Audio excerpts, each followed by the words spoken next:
Hello, hello, hello. Today we're going to do a walkthrough on the most popular, your most favorite stamp, and that would be the Fern stamp. By the way, a quick thought process on how a stamp such as this came about. In the early days, I bought a few manufactured stamps and some larger surface solid stamps, and I do make some of those myself from other makers. And I realized that though I sometimes like it, Southwestern wasn't always my style, and I didn't necessarily like the cartoony types of things. I wanted something that was more natural. It was about 6 years ago when I was in the habit of collecting a lot of stamps myself. So I started cutting my own, and a lot of things have evolved since then. And what I've ended up with, are stamps that have a lot more detail and a little more texture. And so the tricks and tips of success with these would be a little different than a manufactured stamp. And what I mean by that is manufactured stamps were likely designed so that the tools that they sold, like the 1 pound hammer and the little block and your jewelry bench, would be successful with like a single strike, right? Which is great. There's a place for those. That's wonderful. I like those as well myself. But sometimes I wanted something more interesting, and with that, this and a small block, on a typical, that is not likely going to be very successful. But a lot of people are successful with these, and I will share with you some tips that I have for success with this stamp. So here is, by the way, my setup.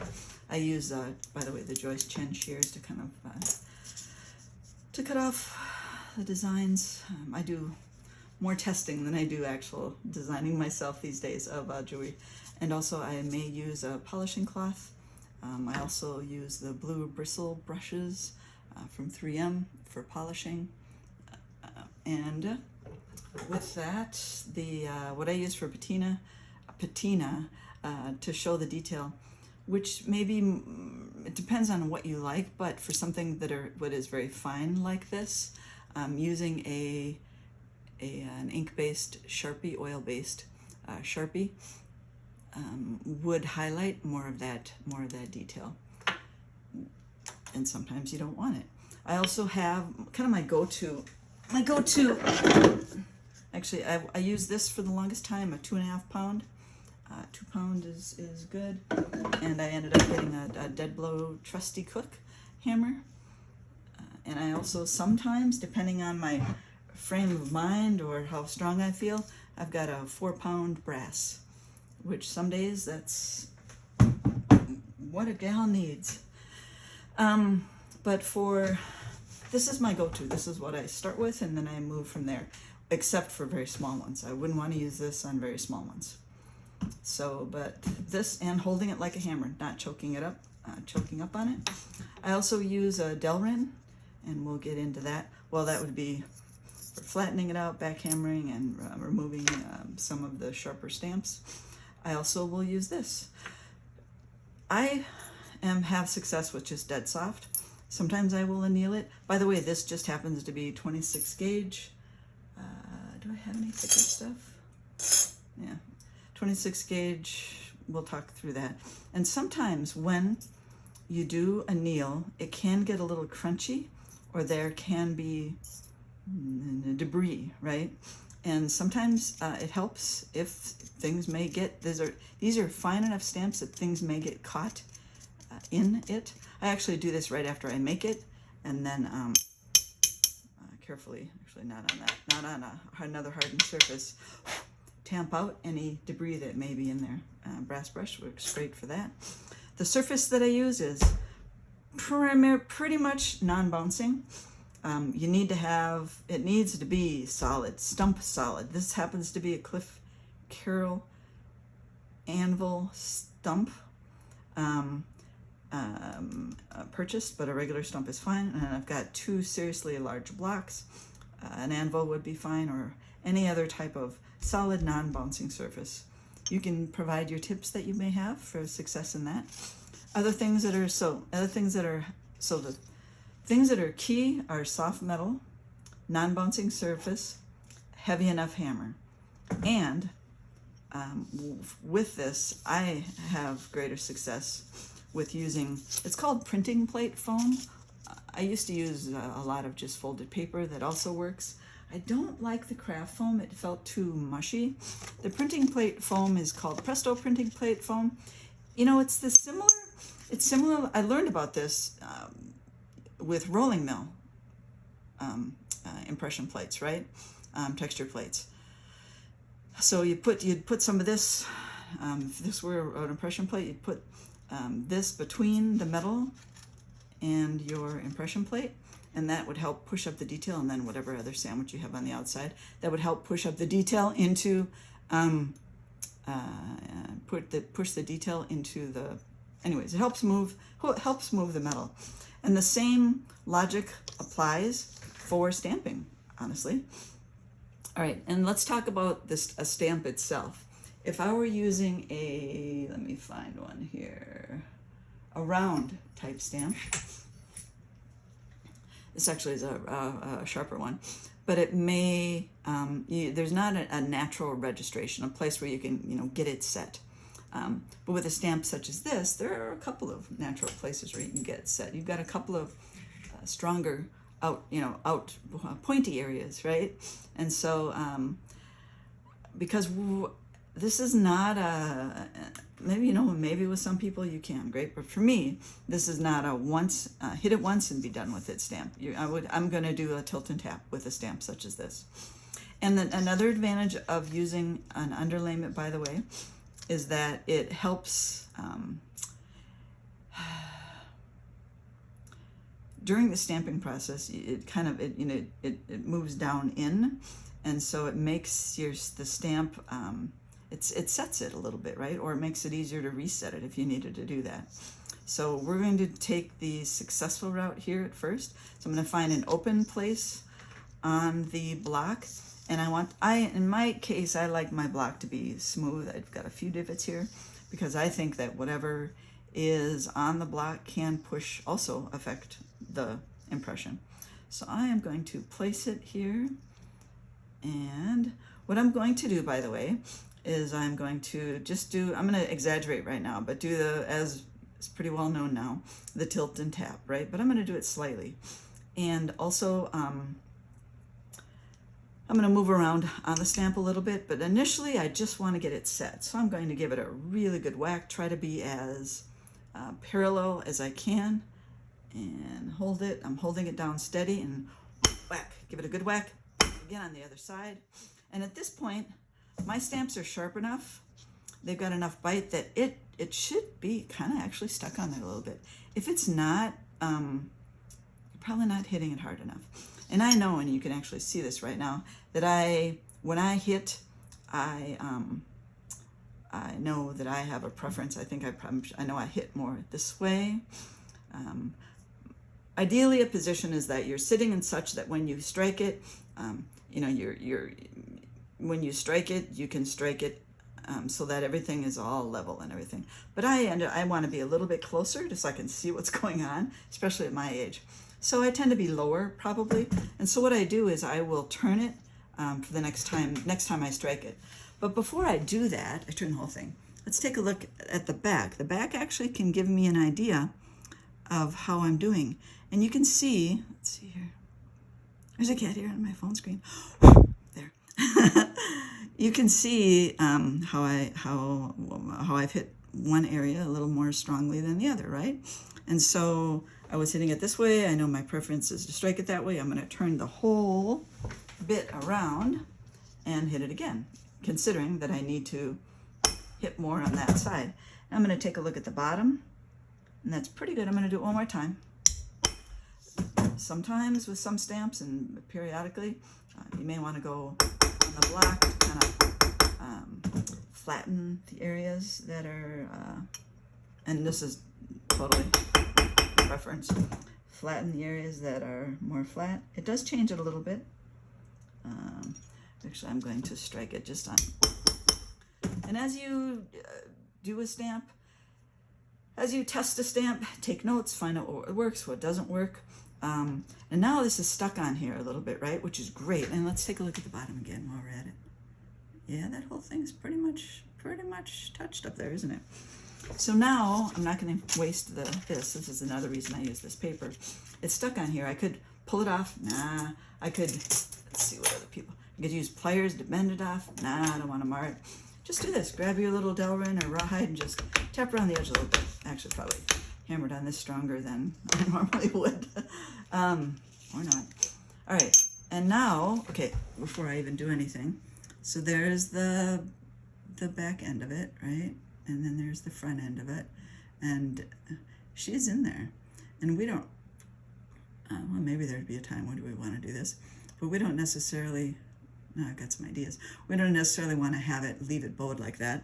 So all I'm going to do is on the paper, so I'm not marking the metal, is I'm going to back hammer. And I'm not trying to like whack the impression out of it, just flattening it, just nice and easy. Take a look at it, looks good. That'll be over there a little bit more. All right, so there we have. If I needed to, if for some reason, if it wasn't set enough and it wasn't stuck on there a little bit, having that little bowl like it was would have been totally a lot easier to set it. So there we go, there's the front, there's the back. That looks good. And the details of this are very fine. So let me get up there a little more. You know what, I'm going to, for the heck of it, try it just on the block. I haven't done that for a long time. Try it just on the block. Move it over a little bit. I don't want to waste copper. And see how that works. It's going to be harder to set it. Unless you're me. But, wow, difference. Let's take a look. It's barely going to be stuck on there, I think. Hard, not as good, right? Look at that. All right, I'm going to turn it over because I know my preference. Do it again. Okay. Not bad, but not good still. Okay. All right, let's take a look. It is stuck on there, so that's positive. But you can see the difference, right? And we'll take a look at the front. I don't remember the last time I've done it without some kind of underlayment like paper or whatever. But there's going to be a difference. All right, and actually I'm going to get my magnifiers on here. No, I think I've got it as good as I'm going to get it. I try to hold it now really stable without, and then slight tilt and tap. I'm going to do the same sort of thing. Hammer it off.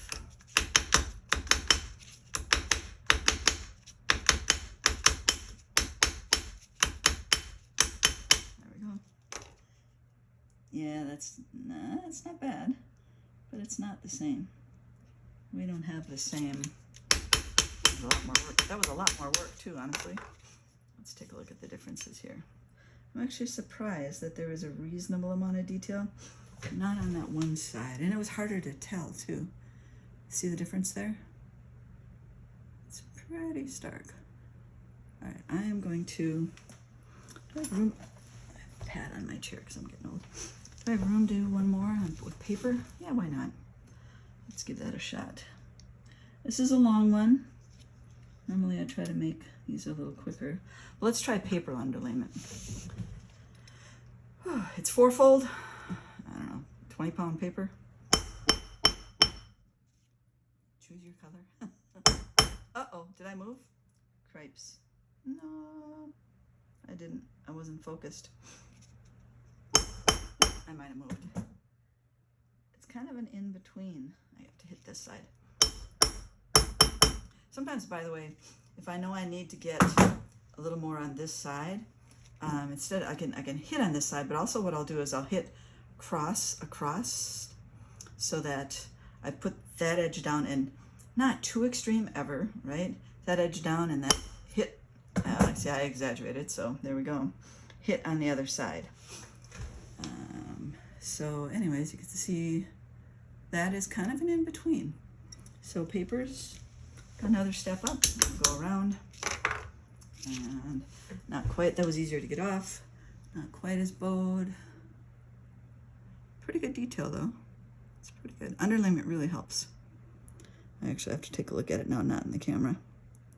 Did I move? I might have. I can't tell. Anyways, let's back camera on this guy. It looks good. It looks pretty good. Still running the printing plate foam. And I used to use leather. I've got some leather here. Oopsie. And the leather tends to be, for me, a little too thick for a lot of stamps. A lot of the busyness that's happening around it tends to impress, and I do not like that. All right, let's try to speed this up here.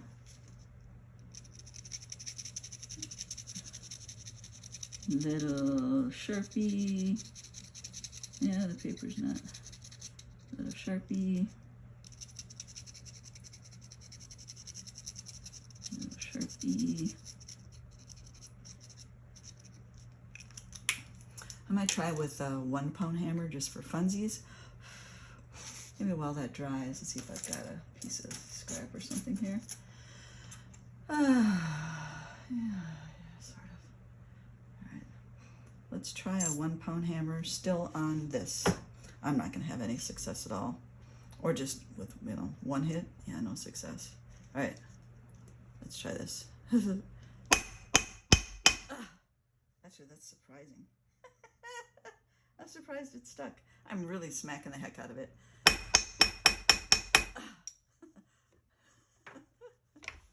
That was cute. All right, the back of that. I can see, I don't know what I can't really see, but I guess maybe some indication if I practiced it. And I'll get around it, and I'll take a look. And it's pretty faint, even though I smacked the heck out of it.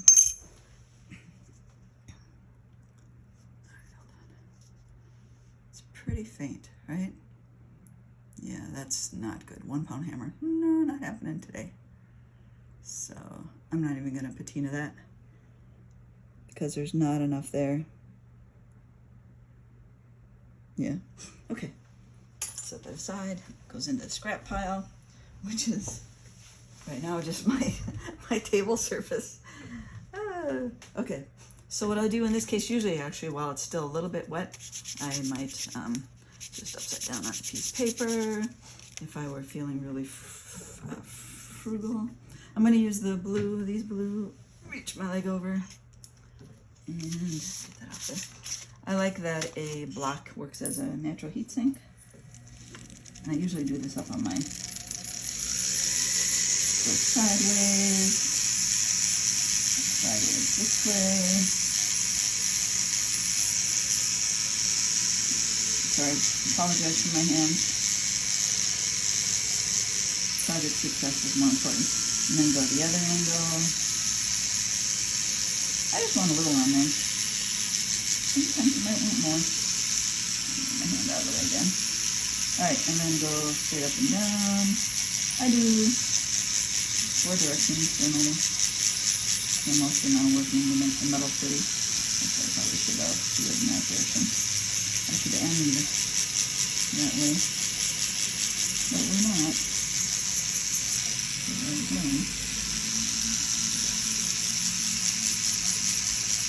I'm really bending this at a right angle.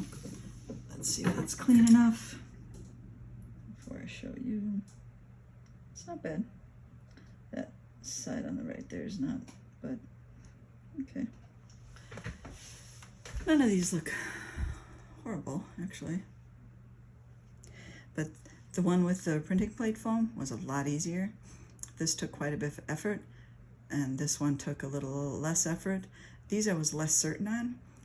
This one I would be always more certain on that particular combination. So what I'm going to do now, so let's see here. Put these up, stamp up. I'm going to take a still photo of this. With a little look at different angles.